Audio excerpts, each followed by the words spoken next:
Welcome to today's lesson on the Rutherford model of the atom.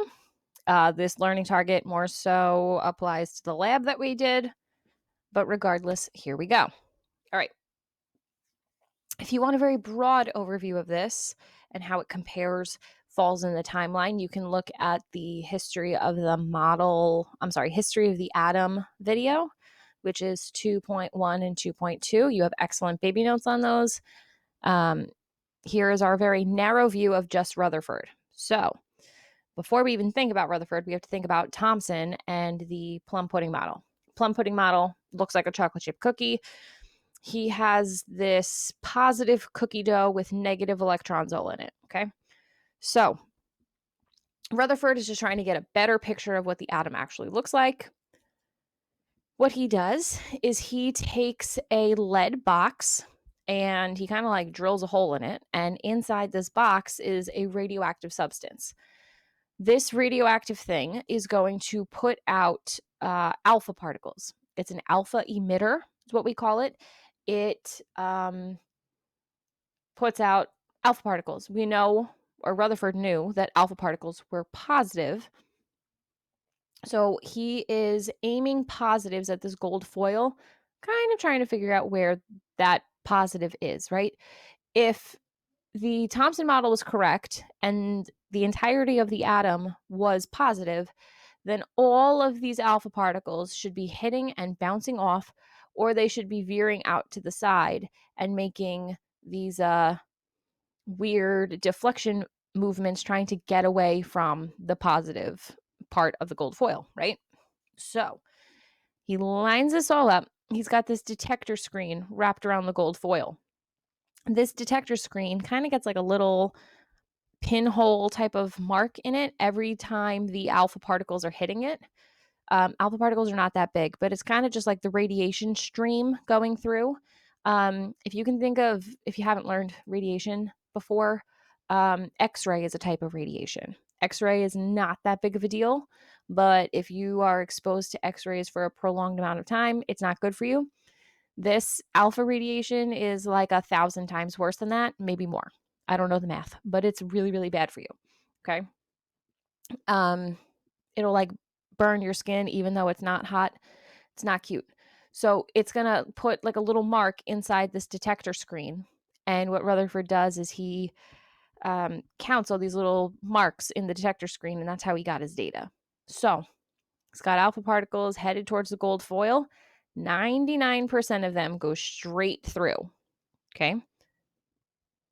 He has a small amount, less than 1%, kind of go out to the sides. Okay. And then he's got a even smaller amount that kind of hit this foil and then bounce backwards. Okay. So when he unfolded the detector screen, they were on the ends as if they had completely bounced back. He had a few that made these weird turns, and most of them went straight through. Okay.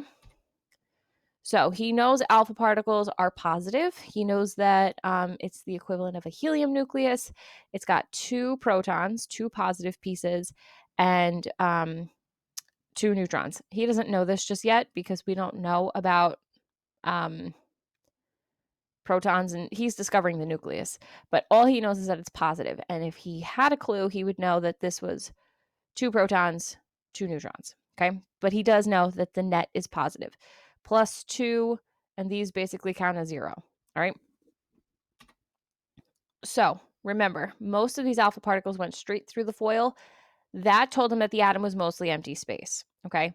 In order to go through things, they need to be permeable. In order to have such a large percentage go through, this had to be nearly absolutely permeable as an empty space. Okay. If it were like 50% went straight through, maybe we would have some different results. But because it's very close to 99%, this dude knows the atom is mostly empty space. Okay. These weirdos that skewed out to the side, these guys, because the alpha particles are positive, he knows that whatever these things, they're kind of like going towards the foil, and then they like are avoiding something, right? He knows this is positive, and then you're gross, I'm positive too, let me get out of here.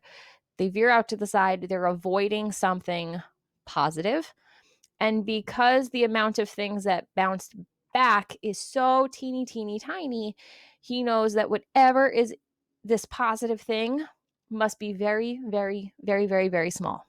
Okay. So just from counting dots, he got all of this about the atom.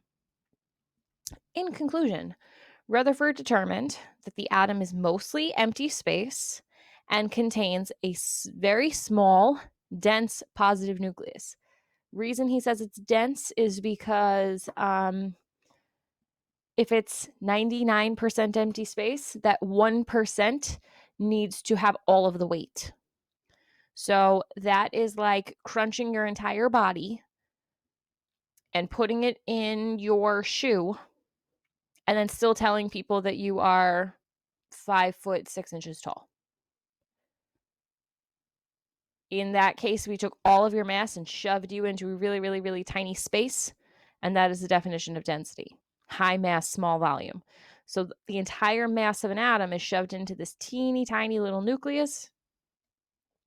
Big mass in a tiny space equals high density. Plus, this tiny dense nucleus was positive. Reason he called it the nucleus is because it was debatably the most important part of an atom, the same way the most important part of a cell is called the nucleus. Right? That's all I got for you. If any part of this is confusing, it should be cleared up when we do the Rutherford lab.